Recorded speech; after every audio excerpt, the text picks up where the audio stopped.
아, 2026년을 시작하면서 여러분들과 함께 하나님의 손길이라는 제목으로 묵상을 다시 시작합니다.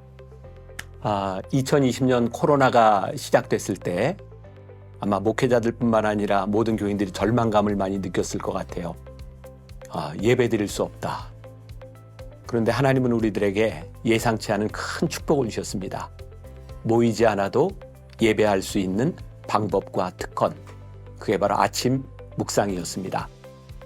저에게는, 우리 만나 교인들에게는, 특히 묵상을 따라하는 모든 분들에게는 정말 영적으로 성장할 수 있는 귀한 계기를 맞이하지 않았나. 어찌하다 보니 하나님의 라는 그런 시리즈를 가지고 묵상 책을 내게 됐나요? 하나님의 숨결, 하나님의 음성, 하나님의 시선, 그리고 제 마음속에 생각난 게 하나님의 손길이었어요. 매일 우리들이 묵상을 시작할 때마다 하나님의 손길을 느낄 수 있다면 얼마나 큰 축복일까? 하나님의 손길이 우리와 함께 할 수 있다면 얼마나 큰 축복일까?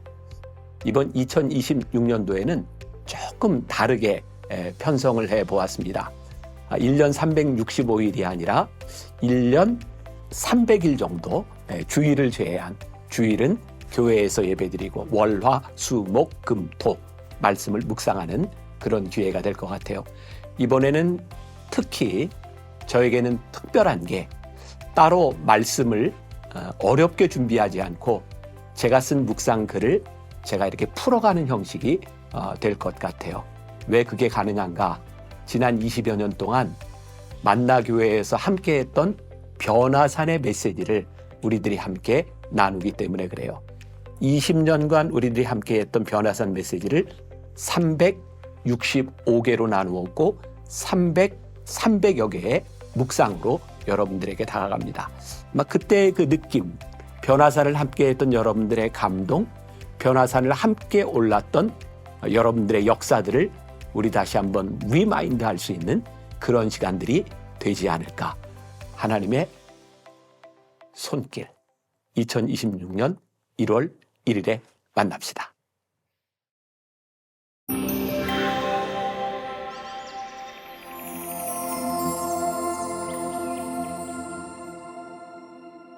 자연적인 것의 희생. 갈라디아서 4장 22절. 억지로 하는 것이 아닙니다.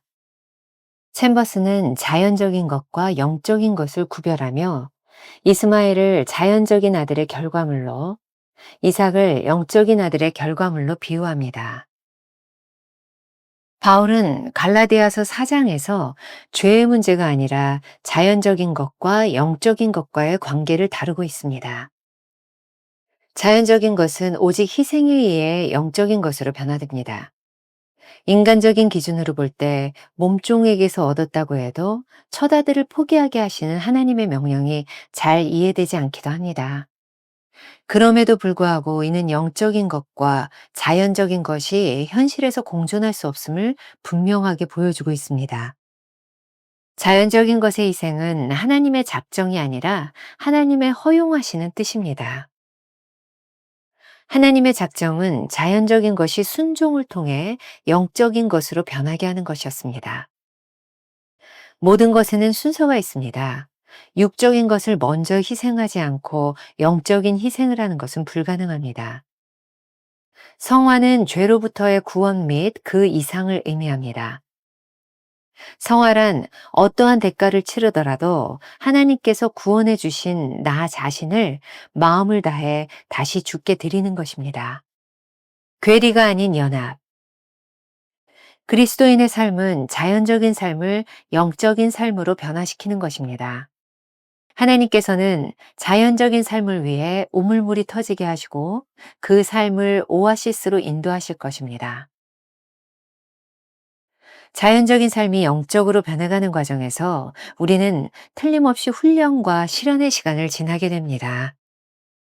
이때 우리가 희생해야 하는 것은 하나님의 작정이 아니라 허용하시는 뜻입니다.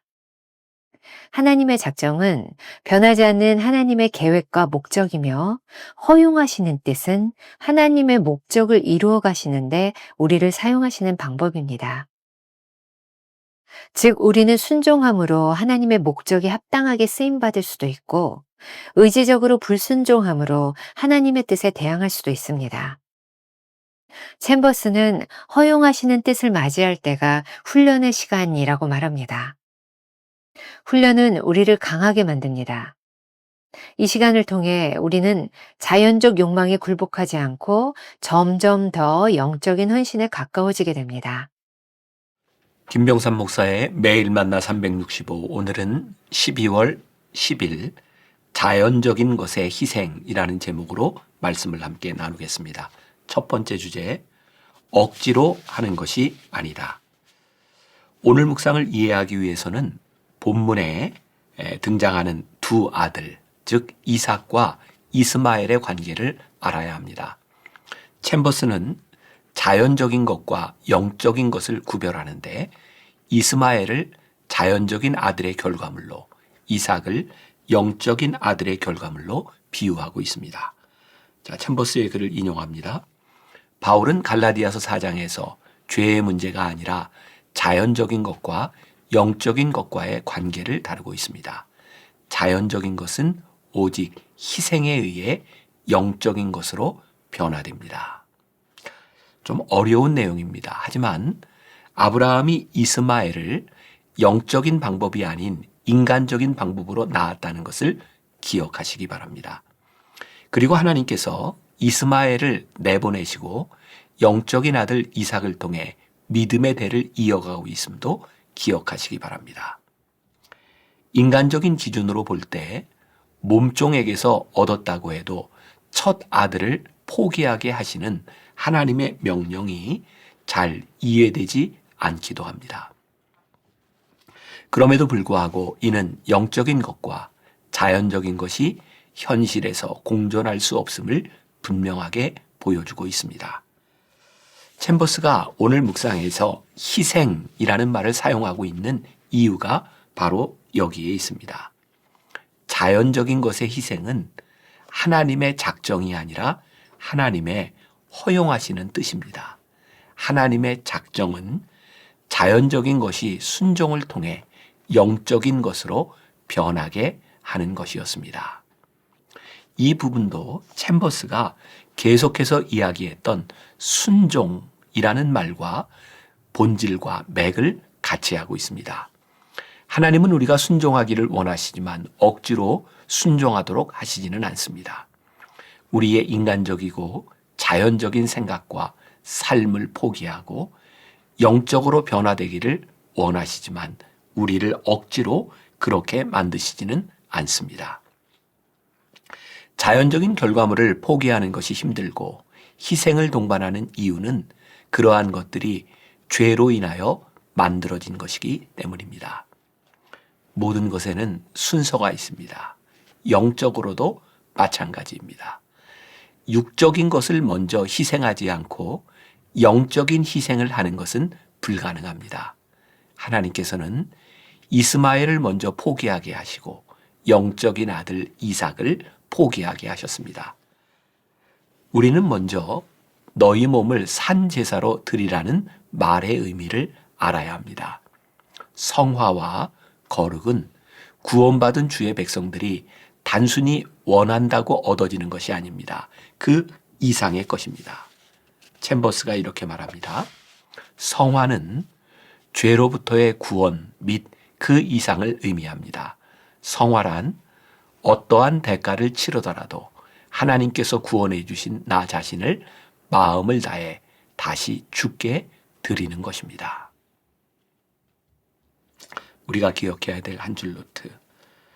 육적인 것을 포기하지 못하는 사람은 영적인 희생의 단계로 나아갈 수 없습니다.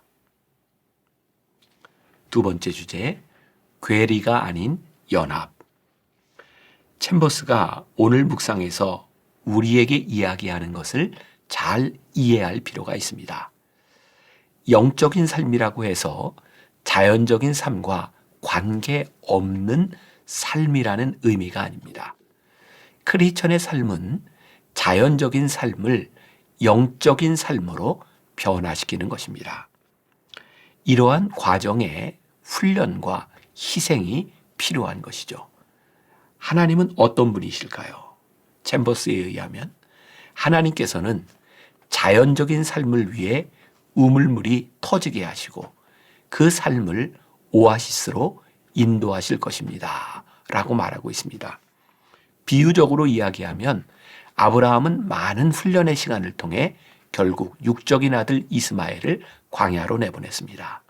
놀라운 것은 하나님께서 광야에서 아들 이스마엘과 함께 하셨을 뿐 아니라 믿음의 조상이 되리라는 약속을 영적인 아들 이삭을 통해 이루셨다는 사실입니다.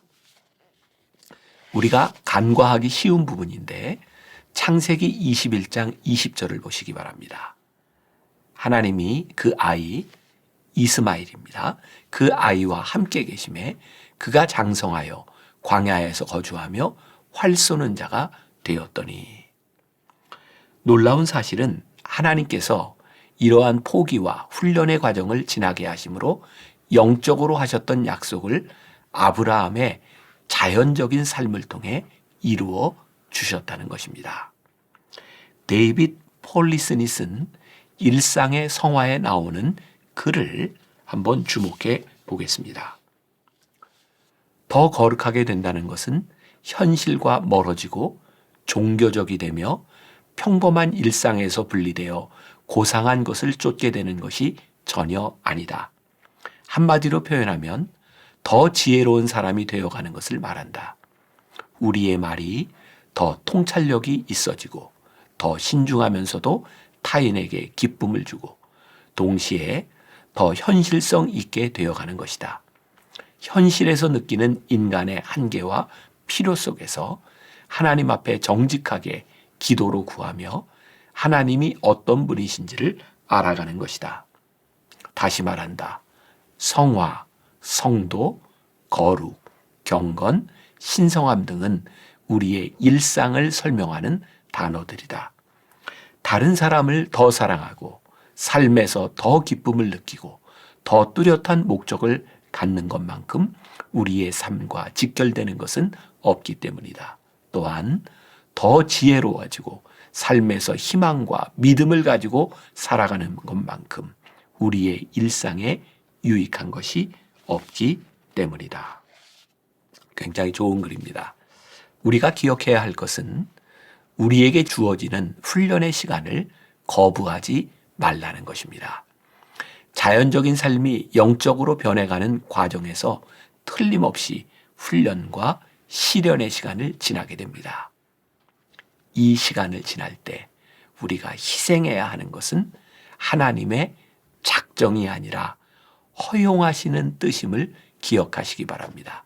다시 한번 이야기합니다. 이 시간을 지날 때 우리가 희생해야 하는 것은 하나님의 작정이나 명령이 아니라 하나님께서 허용해 주시는 뜻이라는 것을 기억하시기 바랍니다. 하나님의 작정이란 변하지 않는 하나님의 계획과 목적입니다. 허용하시는 뜻이란 하나님의 목적을 이루어 가시는데 우리를 사용하시는 방법입니다. 즉, 우리가 순종함으로 하나님의 목적에 합당하게 쓰임받을 수도 있고 의지적으로 불순종함으로 하나님의 뜻에 대항할 수도 있습니다. 챔버스는 이러한 허용하시는 뜻을 맞이할 때가 훈련의 순간이라고 말하고 있습니다. 훈련은 우리를 강하게 만듭니다. 이 시간들을 통해 우리는 자연적 욕망에 굴복하지 않고 점점 더 영적인 헌신에 가까워집니다. 이 말은 육적인 것이 영적인 것에 자연스럽게 순복하는 과정에 이르게 되었다는 말입니다. 우리가 기억해야 될 한 줄 노트. 허용된 의지가 하나님의 뜻을 거부하지 않을 때 우리의 삶은 더 이상 거룩한 부분과 세속적인 부분으로 나뉘지 않습니다. 오늘 하루 이런 질문을 가지고 살아봅시다. 오늘 당신의 삶에서 제거해야 할 자연적 욕망은 무엇입니까? 기도하겠습니다. 우리가 하나님을 온전히 따르지 못하는 이유 중에 하나는 우리의 욕망을 포기하거나 우리의 것을 희생하지 못하는 것 때문임을 오늘 말씀을 통하여 깨닫게 하셨습니다. 어떻게 하면 우리의 육신적인 삶이 영적인 삶으로 변화될 수 있을까요? 어떻게 하면 우리의 육적인 삶이 자연스럽게 거룩과 성화와 그리고 성도의 삶으로 바뀌어갈 수 있을까요? 하나님께서 혹시 우리로 하여금 우리의 자연적인 욕망을 포기하게 하는 훈련의 자리로 우리를 부르셨다면, 우리가 오늘 그 자리에 서 있다면 하나님은 우리에게 강요하시는 분이 아니기에 우리가 하나님 앞에 의지적으로 순종하게 하시고 하나님 앞에 한 발 더 가까이 나아가는 훈련 가운데 승리하는 하루가 되게 하여 주옵소서. 예수님의 이름으로 기도했습니다. 아멘. 육적인 것을 포기하지 못하는 사람은 영적인 희생의 단계로 나아갈 수 없습니다. 허용된 의지가 하나님의 뜻을 거부하지 않을 때 우리의 삶은 더 이상 거룩한 부분과 세속적인 부분으로 나뉘지 않습니다. 오늘 당신의 삶에서 제거해야 할 자연적 욕망은 무엇입니까?